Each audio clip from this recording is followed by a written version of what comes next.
દેવભૂમિ દ્વારકામાં એક બેંકને હલકી ગુણવત્તાનું સોનું દ્રાબડી 97 લાખ રૂપિયાની છેતરપિંડીના કેસમાં 10 શખ્સ સામે ફરિયાદ નોંધાઈ છે તો 9 આરોપીઓની પોલીસે ધરપકડ કરી લીધી છે।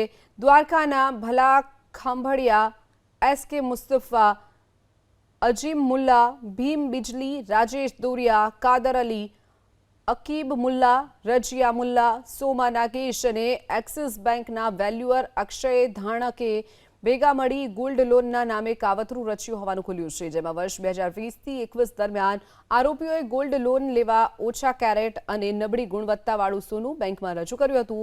બેંકના વેલ્યુઅર મળેલો હોવાથી તેને ખોટું વેલ્યુએશન રિપોર્ટ પણ રજૂ કર્યો હતો। આમ તમામ શખ્સે ભેગા મળી બેંકમાંથી 97,17,900 રૂપિયાની ગોલ્ડ લોન લીધી હતી। જોકે આ અંગે બેંક મેનેજરને જાણ થતાં તમામ સામે દ્વારકા પોલીસ મથકમાં છેતરપિંડીની ફરિયાદ નોંધાવી, જેના પગલે પોલીસે 9 આરોપીની તાત્કાલિક ધરપકડ કરી, જેને કોર્ટમાં રજૂ કરી 7 આરોપીઓને જેલના હવાલે કરી દીધા છે, જ્યારે હજુ પણ એક આરોપી ફરાર છે, જેની પોલીસે શોધખોળ શરૂ કરી છે।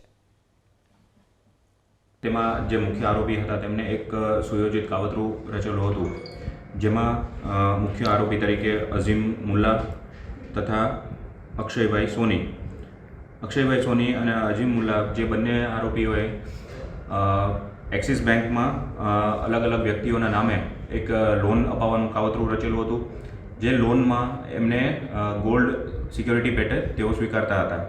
જે ગોલ્ડ ઓછી ગુણવત્તાવાળું હોવા છતાં પણ જે અક્ષય સોની હતા તેઓ બેંકના વેલ્યુઅર હોય તેમણે પણ ઓછી ગુણવત્તાવાળું સોનું હોવા છતાં પણ તેમને હાઈ વેલ્યુવાળું સોનું બતાવીને તેમને લોન પાસ કરાવેલી હતી।